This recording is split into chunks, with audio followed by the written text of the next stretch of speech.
we at Circle have dedicated the last 3 years to building a local audience for art. That's our first intention. Whilst we have foreign collectors, people who come and visit us, people who buy, we send digital presentations and so on. Our predominant market is a local market, and without a local market, the art scene here is never going to develop. And so we work incredibly hard to make sure that we're constantly reaching new audiences. And I think that it's beginning to work. I believe it is also in the film industry. Films are now being shown at the cinemas, maybe not very long runs and things, but there are more opportunities to watch locally produced films, to see local art. And we get complaints about the annual auction that is only open to East African nationals and the Namibian. And I don't understand why people would even think. I'm always hearing people in the background bitching about, their long-term resident or whatever of Kenya and why aren't they allowed to be in the auction. And I think it's very clear, if we are expecting the outside world to take an interest in East African art and to begin to collect it, it has to be East African.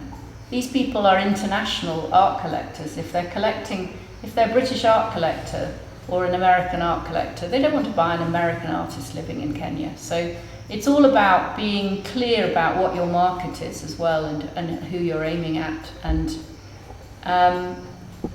doing it in the most professional and well-presented way that you possibly can. Why are you here, and what would you like us to discuss, and what information would you like to get, and what do you think of the art in here as well? So maybe we could just go around the room, maybe starting off with Rose. Successful artists, that is not the only thing that they do. They go out there and network and get help. Many of them don't even work alone. They have a lot of help. So that's what I'm interested in, to know what you think about it. Increasingly, as an artist, you are expected to control your career, to make good judgments about the next steps and the things that you should be doing. And I think we can talk a little bit about that, and we can maybe use some examples of artists that are very good at marketing themselves, are very good at client relations and so on. At what point does one consider himself a professional artist? I would say a professional artist is someone to whom art comes first. And the other jobs they do, waiting on tables or teaching or whatever it is secondary, and it's a means in order to enable you to continue being an artist. The issue of pricing came up. I would like to know how to price myself for corporate events as an MC. Don't overprice yourself. It's not clever, it's not useful.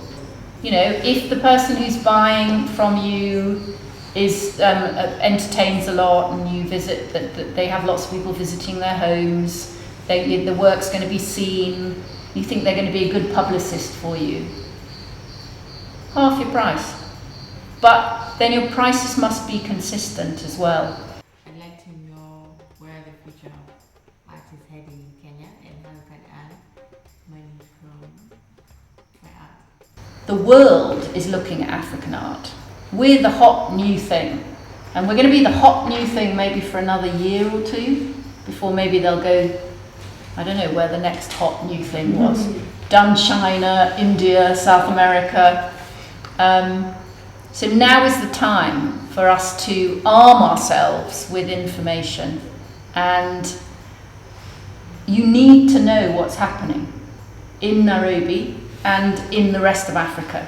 You need to do your homework. You need to look at the online African magazines. You need to go to exhibitions. I'm talking about the area that I know about. You need to go to plays. You need to go and see all the films. We all need to be very aware of everything that's going on in our field and in the surrounding fields.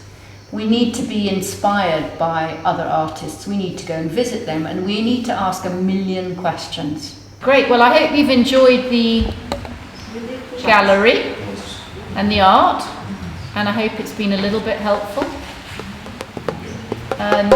Thank you very much for coming.